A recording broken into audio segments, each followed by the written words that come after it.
Oi pessoal, eu sou a Camila, tô aqui no meu segundo vídeo. Hoje eu vou falar um pouquinho da Camila veterinária e da Camila terapeuta integrativa. Bom, muita gente tem me perguntado o porquê que eu fui me interessar por humanos, como é que esse processo todo começou. Então, para exemplificar, eu preciso explicar um pouco da caminhada, para que a gente possa entender a interação humano e animal. Então, na realidade, os humanos, eles chegaram até mim através dos animais, num contexto que eu me formei na veterinária, eu já comecei a trabalhar, né, durante a graduação com os florais Saint-Germain, da Neide Margonari e tudo mais, e com o Reiki. Aí eu fui fazendo minha formação, são 5 anos de veterinária, e nesse processo da veterinária eu fui entendendo o animal de uma outra forma. Então, aquele tutor que levava, buscando ou a parte clínica, ou a parte dos cuidados integrativos, no caso a acupuntura, o floral, ele já era um tutor diferenciado, porque ele trazia o animal num quesito que o animal não era um animal qualquer, era um membro da família.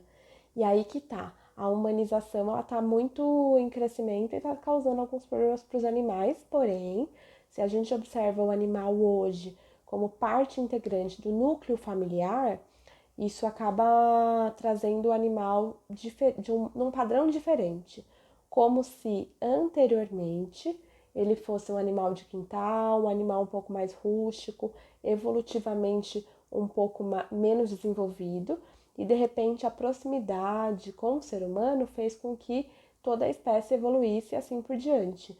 Isso a gente tem ouvido falar muito, né, nos estudos de epigenética, morfogenética, onde as espécies estão em desenvolvimento e em evolução. Darwin estudou muito isso, né? Quando ele foi trabalhar os tentilhões, ele percebeu que a cada ilha existia uma lei da seleção natural e as espécies que estavam adaptadas sobreviviam e as outras morriam e assim por diante. Quando a gente pensa nisso, eu já observava os tutores, mas aí eu terminei a graduação de veterinária, fui fazer acupuntura no IBRA, que é um instituto de São Paulo, né, que trabalha bastante com essa questão de reabilitação, acupuntura, físio e assim por diante. E aí na acupuntura eu já comecei a trabalhar com agulha com os animais e alguns humanos esporadicamente.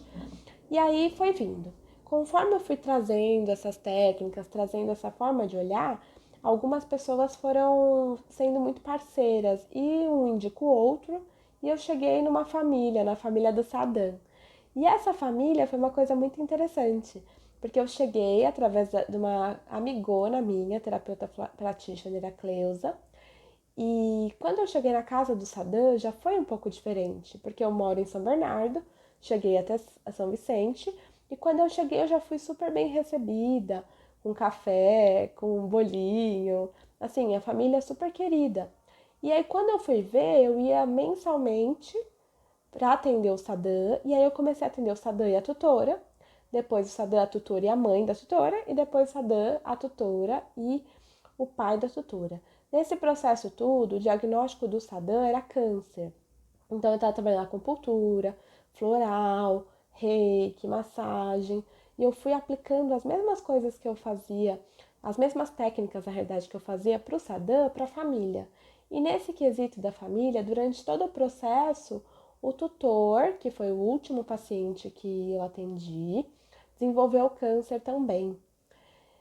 E foi um processo muito complexo, demandou muita energia da família que acolheu, e ele foi um verdadeiro guerreiro durante o processo. Então ele foi aquele que integrou a terapia alopática tradicional, que é aplicada, com a integrativa para a qualidade de vida, sobrevida e tudo mais. E esse processo dele durou alguns meses, e eu fui acompanhando, mandando reiki, mandando floral e trazendo tudo o que eu podia, porque aquela família já não era mais uma família, quando a gente fala tutor, proprietário, que tem aquela distância. A família acabou criando um elo de muita harmonia, então assim, sempre no coração, sempre falando. Então, quando a tutora pensava, eu mandava mensagem, vice-versa. Então, a conexão ficou muito constante. E nesse interim, durante o tratamento, surgiu a Simone, que está no primeiro vídeo, que estava mudando de espaço e quando ela veio no espaço, a primeira coisa que ela viu foi a minha sala. Então ela falou: "Olha, Camila, eu fui lá e eu vi uma sala que é a sua sala. E eu nunca imaginava na minha vida ter uma sala." Então eu falei: "Meu Deus, como assim ter uma sala?" Não, realmente. E aí eu vim ver, eu lembro que eu fiquei meio assim e tudo mais, mas aí eu aceitei a sala e aí comecei a montar, a fazer as coisas, a comprar. E aí o que que acontece? Por que que eu tô contando isso? Porque aí, enquanto isso, o tutor ele tava doente no hospital e eu sempre ensaiando pra ir ver, e vou ver, e não vou ver. E aí o que que acontece? Quando eu tinha até um vídeo no Ibra, que eu comentei do Ibra antes, né? Quando eu ia lá, no Ibra fazer uma entrevista, alguma coisa, cancelou, aí eu falei, bom, vou lá no hospital vê-lo. Sem avisar, porque era aniversário da filha dele. E aí quando eu chego no hospital, sem avisar, a filha me abre a porta, né?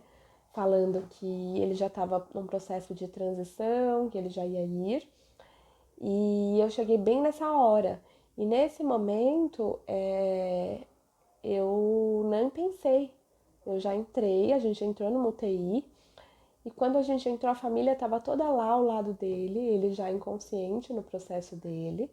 E aí a gente pôde junto aplicar o reiki. Eu conversei um pouco com ele mentalmente e ele se foi naquele momento. Os médicos já tinham falado que ele ia ter alguns efeitos, de repente ele foi. Aí vocês vão me perguntar, foi fácil? Não. Na hora eu estava lá, abracei a família, cuidei. Eu saí de lá e aí eu nem contei, elas vão assistir o vídeo agora. Eu saí de lá, o choro copioso, assim. Chorei muito no carro.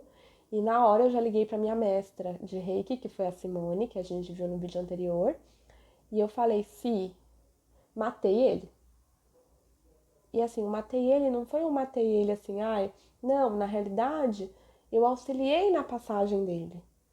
Então eu trouxe para ele o que ele buscou sempre, que foi a integração. E ele foi, de fato, ele só parou de respirar. Então não teve nada de efeitos que os médicos falaram que determinavam o sofrimento. Nesse mesmo dia, eu fundei, abri a minha sala aqui no Instituto Equilíbrio Essencial e me assumi como terapeuta humana integrativa de humanos também. E aí, nesse ponto, eu agradeço muito, muito, muito essa família que deve estar assistindo aí o vídeo. E ele sempre vai ser o grande precursor de tudo isso. Porque ao mesmo tempo que ele de alguma forma me chamou para estar no hospital para cuidar dele, ele me auxiliou também a fortalecer e entender que eu poderia também tratar a integração humano e animal. E nesse período de tratar a interação humana e animal, foi que eu fundei a sala. E aí eu fui percebendo que os animais que chegaram a partir dali, de 3, 4 anos para cá, eles traziam os seus humanos. Então o animal vinha para eu fazer uma intervenção, seja acupuntura, seja o que for, ou eu ia a domicílio. E aí quando eu chegava lá e entrava em contato com a família, a gente começava a conversar, a criar um laço empático, de repente o animal se recuperava e o humano ficava. Então assim, é incrível. E aí, nesse ponto, eu resolvi estudar. Então, eu fui para a Unifesp, fiz cuidados integrativos, estou finalizando psicanálise. Então, eu pude perceber o quanto essa interação é forte, o quanto a gente consegue compreender um pouco da doença do animal acompanhando o humano. Uma coisa que eu tenho percebido para os veterinários, terapeutas que estão atendendo, é que o animal é como se fosse a esponja da casa. Ou seja, ele é aquele que se acontece alguma coisa, ou energética, ou ambiental, ou espiritual, ou física, para que mova aquela família, que mude um pouco alguma coisa ali, ele é o primeiro que vai mostrar o que está acontecendo. Então, todas as doenças que o animal manifestam têm um quê do humano, num sentido que o animal ele acaba captando tudo o que vai acontecer. Então, hoje, se eu perguntar para você, você tem um animal X, ah, o meu animal tem problema de coluna. Aí eu pergunto, e você tem? Ele fala, tem. Então, assim, tem uma grande ligação entre um e outro. Tanto que no desenvolver da doença, a gente vai trabalhar a questão emocional que gerou a doença no animal, e a partir disso a gente vai trazer para a consciência do tutor se existe alguma relação entre um e outro. E eu tenho pegado muito isso. Então eu digo que os animais acabam me contando o que está acontecendo, e se eu consigo atender o humano e o animal juntos, eu tenho um tratamento, uma forma de lidar com os dois que vai promover saúde, que vai auxiliar a melhorar ou curar mais rapidamente, porque os dois estão internamente ligados.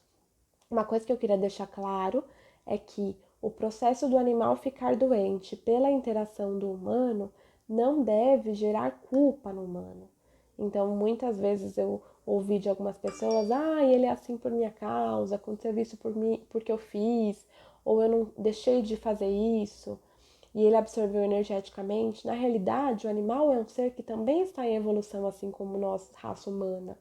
E quando a gente pensa nisso, ele tem coisas que ele vai precisar vivenciar. É claro que, dependendo da forma com que ele vivencia, pode sim ocasionar doenças. E é aí que a gente entra como médico veterinário ou como terapeuta integrativo, tratando e cuidando dos dois para manutenção de saúde e não só pegando as questões de doença. Então, acredito que é isso nesse vídeo. Eu vou gravar mais alguns específicos de alguns temas, mas é só para contextualizar o meu canal, para que vocês saibam quem sou eu. E